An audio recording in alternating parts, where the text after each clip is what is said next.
coming to church, and then I realized I'm the pastor. Like, I'm one of the pastors here. It's been over a month since the last time, maybe 2 months since the last time I preached. Since Pastor Steve was, when they moved here and helped us, okay, Pastor Steve, just preach, Let me slow down a little bit. I appreciate that. The time that the Lord is giving me to slow down and spend time with my family. Of course, my wife's favorite thing to do is look for cheap airfare and redeem some hotel points. And so we're always in Europe. Yeah, we're grateful for that opportunity to rest. And before I preach, there's some housekeeping announcement. And I just want to tell the church a lot of things are going to change in our church, in how we do church. But first and foremost, I know we've been doing this for 4 years. Every Sunday after service, we eat, we bring food. And that was okay before when we were small, but we are growing. And only one person is doing the cooking. Although some of you are bringing foods and all. But it's just the doing that every Sunday, groceries and everything. It's too much. So we're going to simplify our fellowship. Just bring whatever you can. No pressure. I just expect lechon and or whatever. No, we're gonna do the American way, just like finger foods or whatever, Because the purpose of coming to church, I want you guys to spend your Saturday night thinking about God. Yeah, not thinking, what I'm gonna eat tomorrow. I'm so excited with the pinakbet, the pancit, and all. No. We want to focus on God and God alone, exalted every Sunday.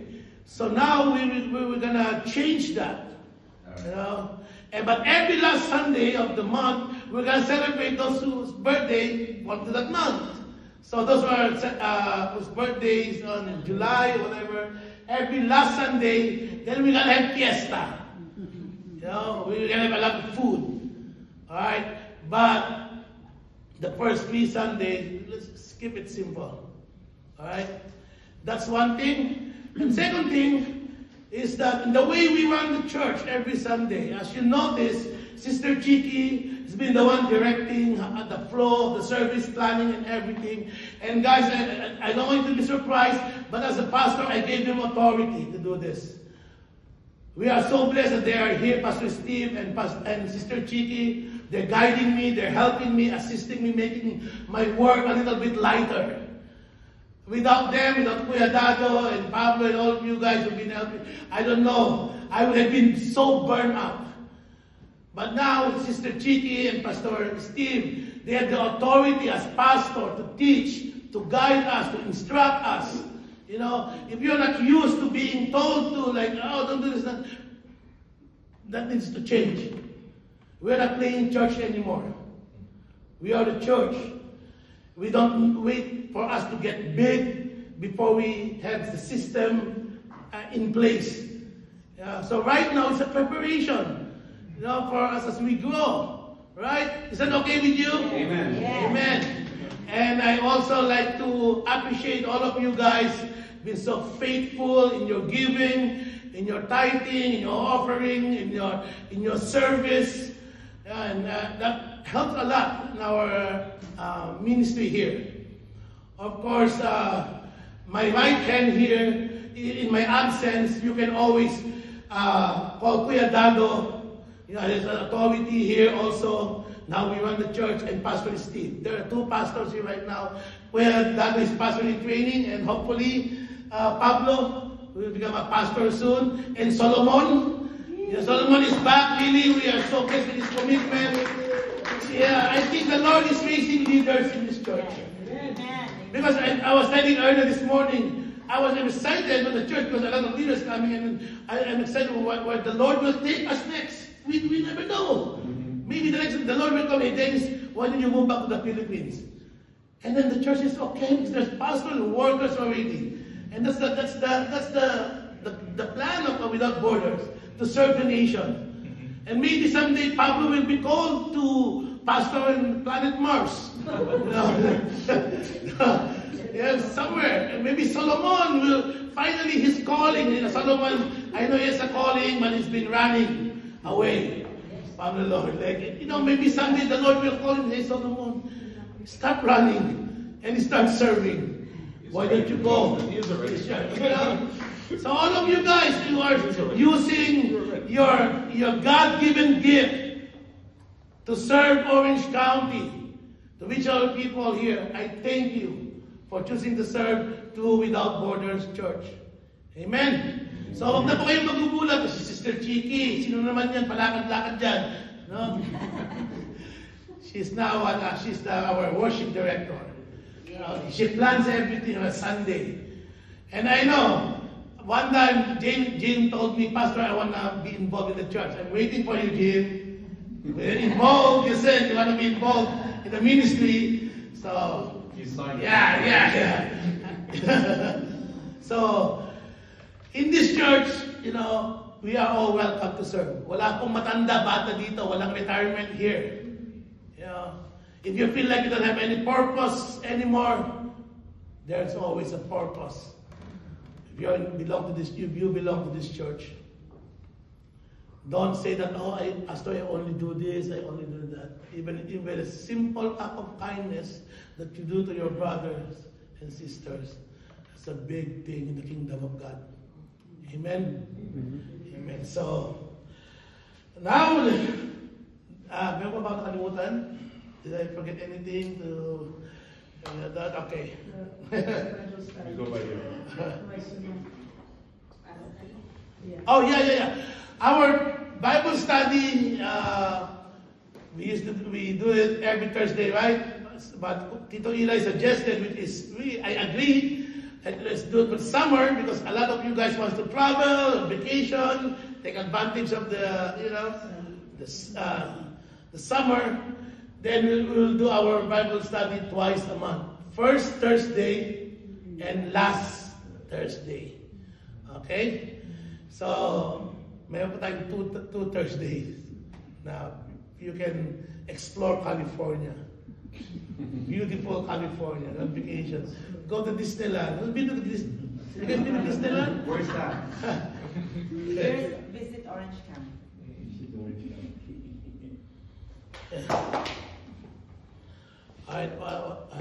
Anything else?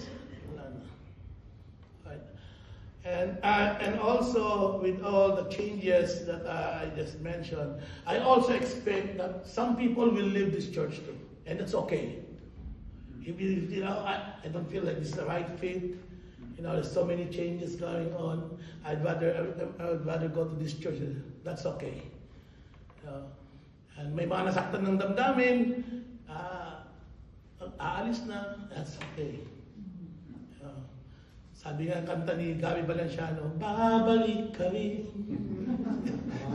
Babalik. You'll come back. Okay. So, let's go into the Word. I did not prepare any what do you call this? Slides. Right? So just listen to the preaching of the Word of God. The title of my sermon today, that I've been working on the past week, is Self, Sin, and Salvation. I repeat, the title of the message is Self, Sin, and Salvation. Throughout the history of our existence as human, the elevation of the self has often led humanity farther from God.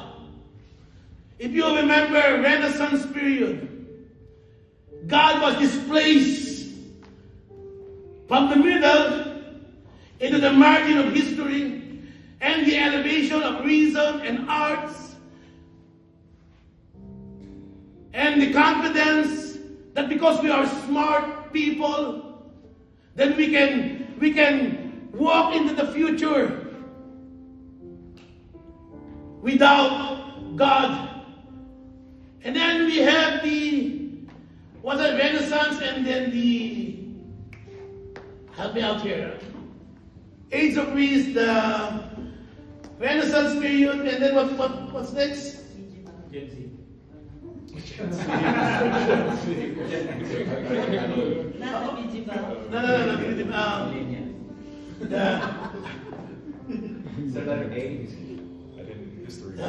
After the Renaissance, is that the age of reason. This is the time when the age of the scientific method comes to play into our history. And they said that because we are mankind are really, really intelligent with the use of logic and reason and invention and discovery and everything, then we will have a bright future. We don't need God. We don't need religion. And so people are so confident that we can push away God and we elevate self.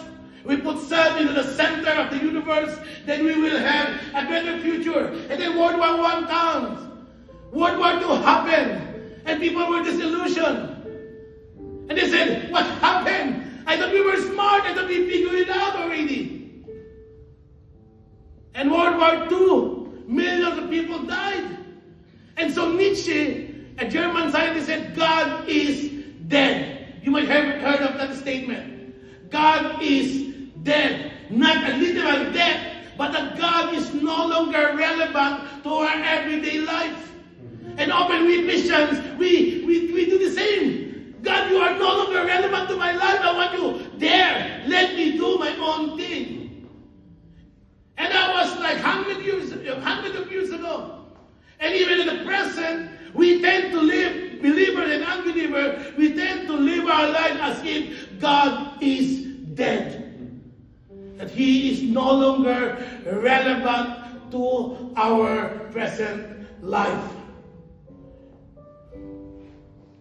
History shows us this, that when we seek to enthrone our life, ourselves, sin is ignored and salvation is forgotten.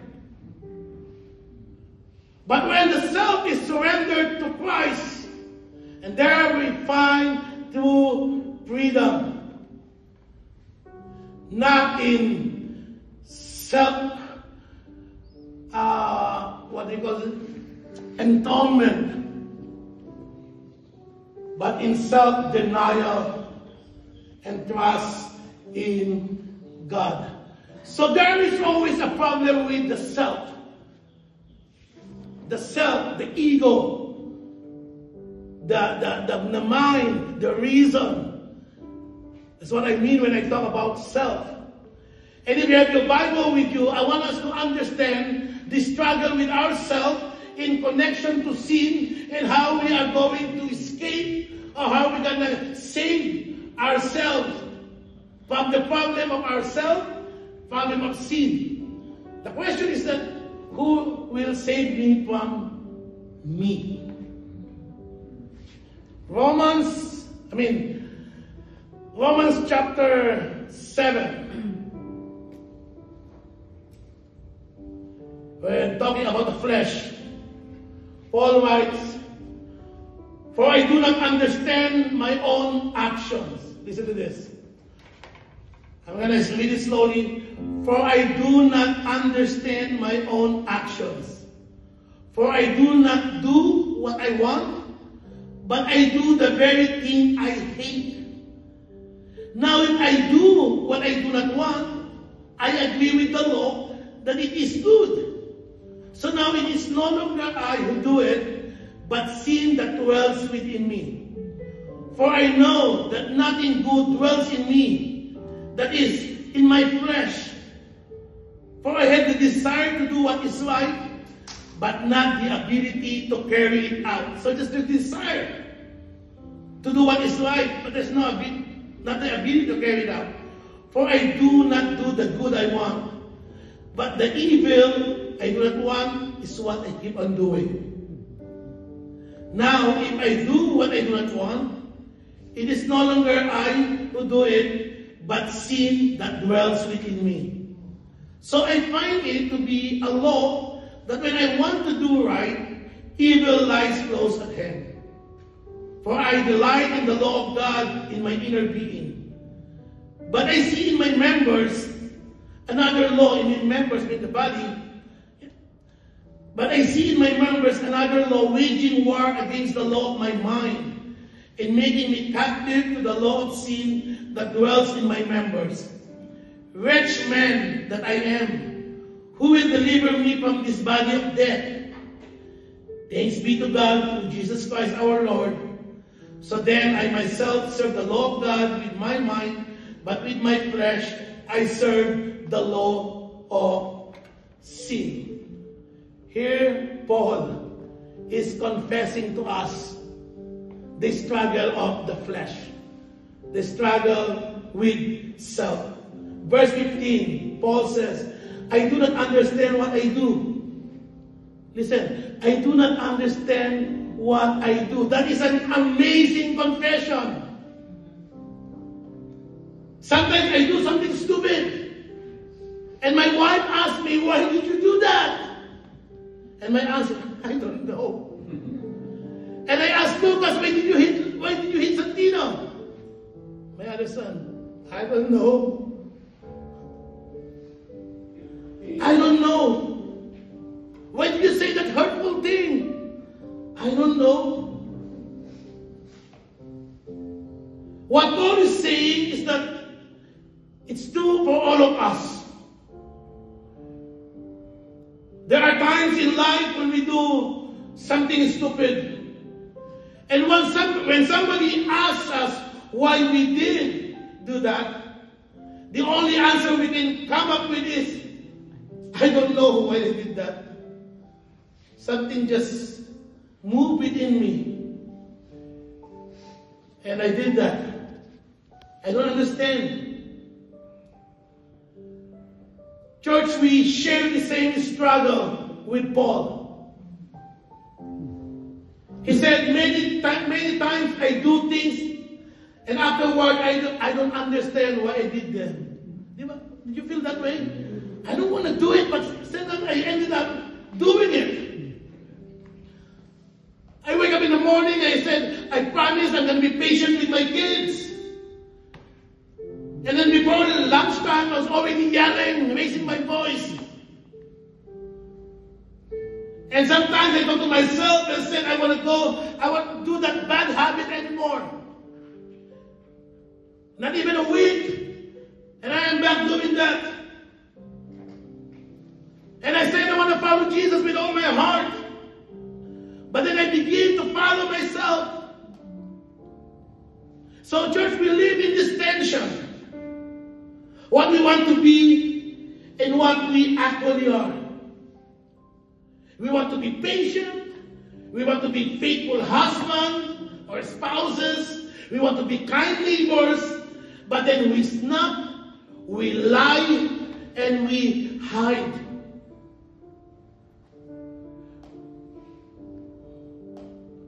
It's part of being human. This is struggle. To do something right and do something beautiful and honorable, we ended up doing the opposite things. And when they ask, why did you do that? I don't know. And I remember the story of a mom in Atlanta. She went to the grocery store with her daughter, her 2-year-old daughter, in the car on a hot summer day with all the windows rolled up. She went to the store, did her grocery. And when she came back, the baby is gone, dead, suffocated, with a hit. And when the police asked her, what did you do? How can you live? How can you forget your babies in the car? I don't know. And church, this is not just sweetness.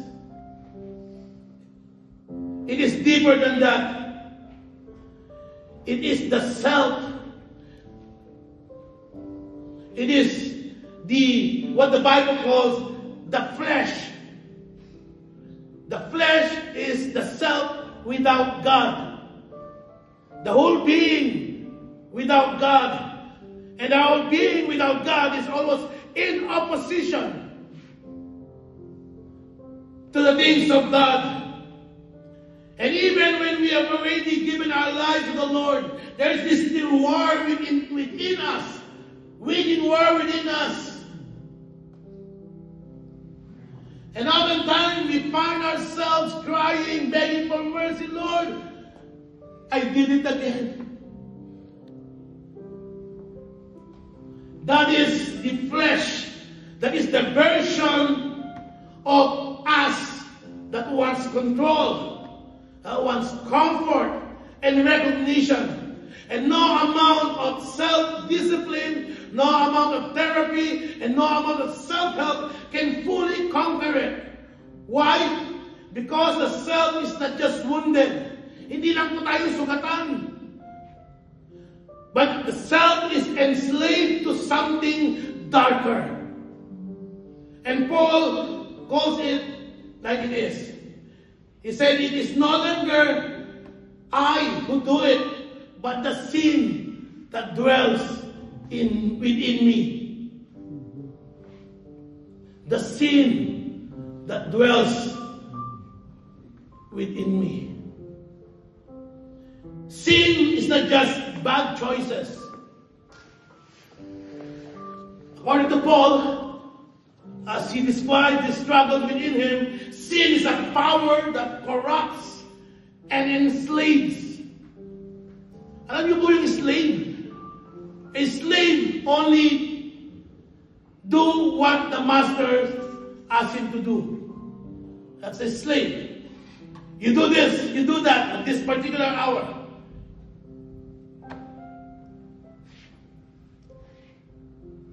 Sin says, you are in charge. Sin says, you don't need God.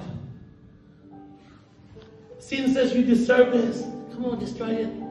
You deserve it. You work hard. Come on. Just a little bit, just try it. It's the problem with sin. It deceives. It dominates. And ultimately, it destroys. You don't have to convince me of the reality of indwelling sin. Not in the lives of believers in this church, and not in my own personal life. Because I see too much sin. I hear too much sin. And I experience too much sin. So when I stand in front of a mirror, what I see is a man who struggles with sin every day. John MacArthur, in his commentary on Romans, he said, like so many Christians, they want to elevate pastors. We are so obsessed with pastors who are like celebrities. We put them in a pedestal as if there's a different level of sanctification, as if there is special. We are being deceived. If we're talking about if there's a place of special sanctification, then Paul would have been matured. Why? Because in chapter 7, he talked about his struggles with sin. And yet we look at these pastors, mega church pastors, as if they live in a special sphere. There's this one pastor, I don't know if you've seen him in what's his name? You might have seen it, the guy with the dreadlock. Michael Tate. No, not Michael Tate. And he's a white guy. He preached with a short. He preached in Texas. He preached with the long hair like that, and then he preached in a board short, as in a big church. And they interviewed and said, he doesn't sin anymore. He's not tempted anymore. Todd White, yeah. Why? And they asked him why? Because he loved God. He loved God so much. It's not, that's a lie. We have here Paul. You're just deceiving yourself. You say, I'm never going to do that, Pastor. Pastor, I'm not gonna cheat on my wife. Never say never, my friend. Given the right circumstances, you're gonna do it. Pastor, I'm not gonna lie. Given the right circumstances, you're gonna lie. Oh, Pastor, I have a strong self-control. Given the right time, the right circumstances, you're gonna do it. Why? Like what we studied last Thursday, all of us are broken. We live in a broken world. And we will continue in our walk with the Lord. We will win some, we will lose some. And to deny that reality is a lie.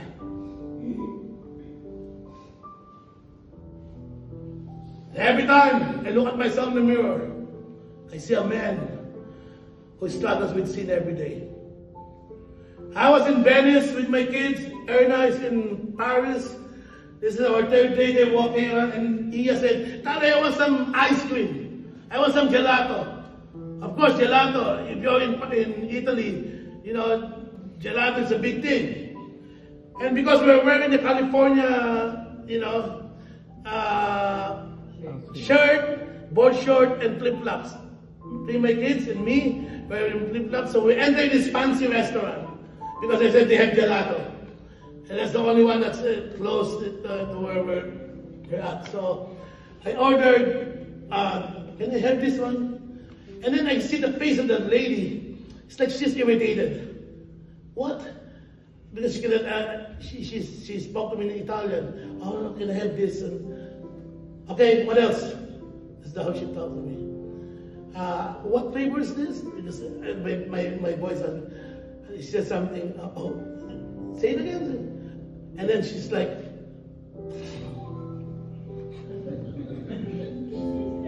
man, I lose it. I lose it. I try to have self-control. I'm not going to be upset. I'm not going to be angry. And I said, and I told the lady, if that's your attitude, you shouldn't be working here. I said, and then there's this guy who came and just listening to us. The guy said, why are you talking to her like that? She's been done. I said, you shut up. Stay there. You don't talk to her. I just lost it. And Lucas embraced me. Ate, let's just go. Let's go. Let's go. And I was ready to rock and roll. And the guy told me. And I said, and then the guy said, and the manager came on.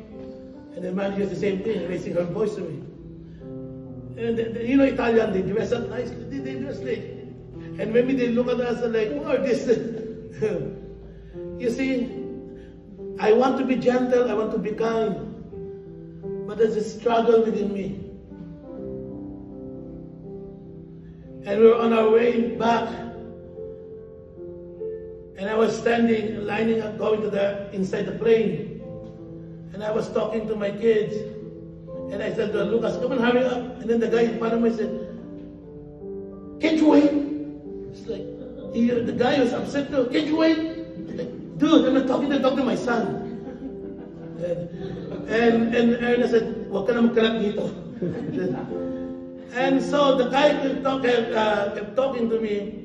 And I just gave him the shoulder. Said, I lose it again. I asked her. She's so embarrassed. You see, I wanted to be gentle and kind and loving, but sometimes I fail.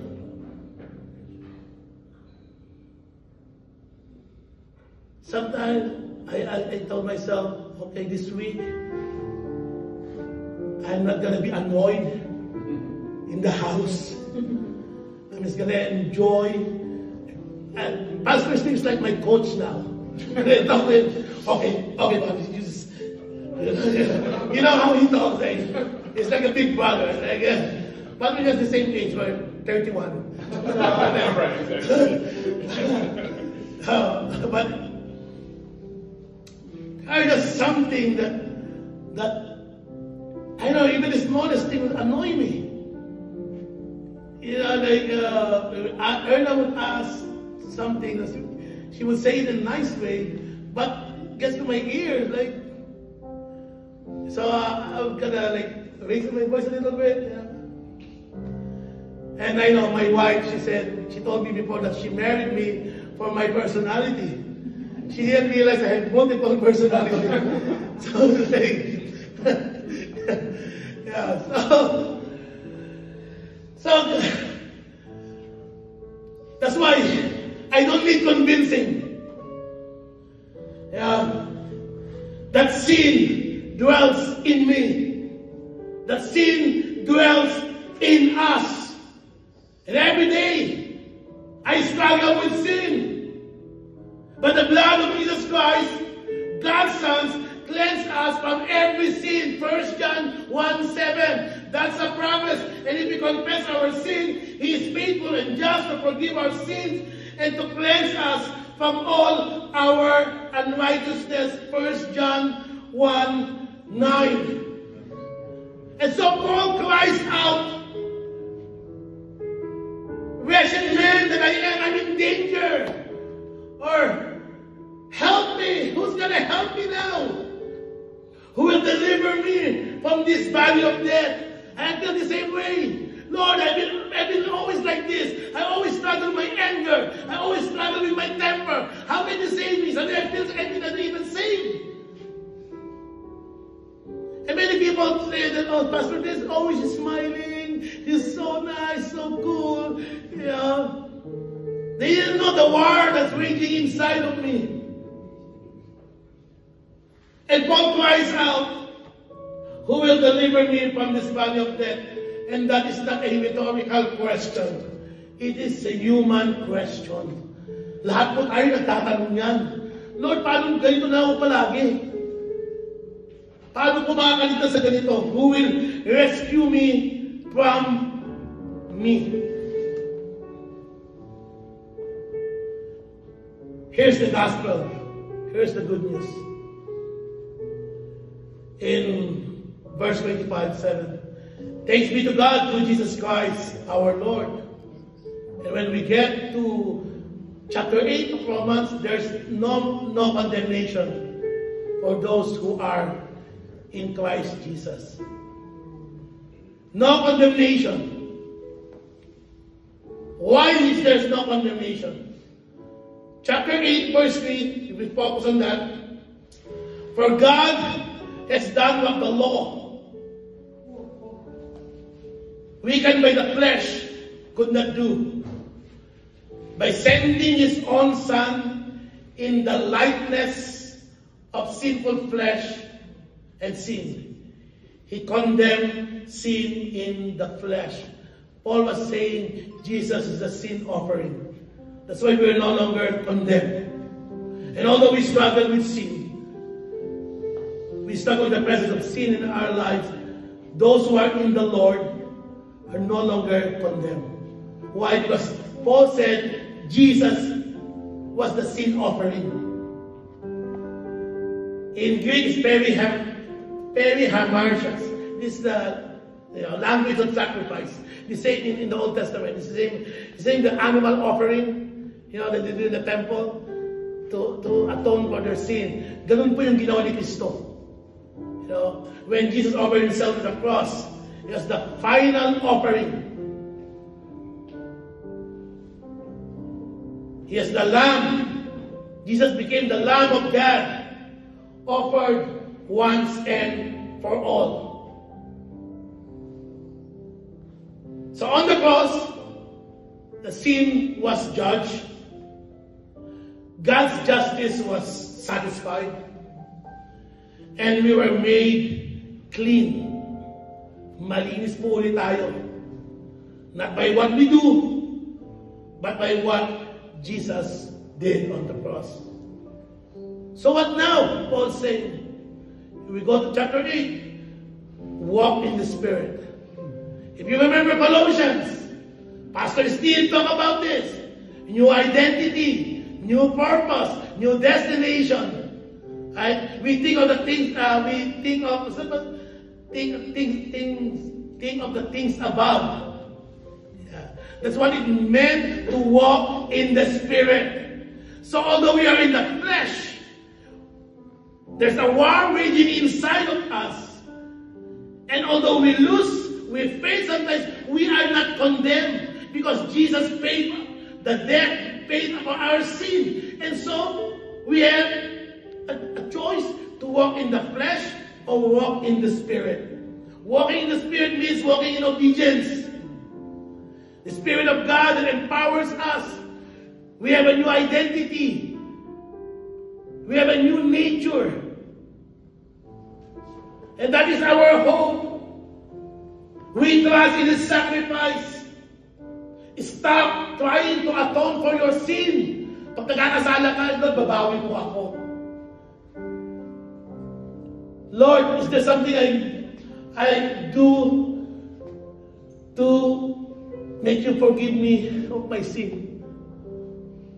There's nothing we can do. We cannot atone for ourselves. But sometimes we try to do that. Okay, you messed up. You did something wrong. And the Spirit is convicting you. And what you do? You try to atone for yourself. Okay, Lord, I'm going to double my title offering next Sunday. I'm going to volunteer the orphanage.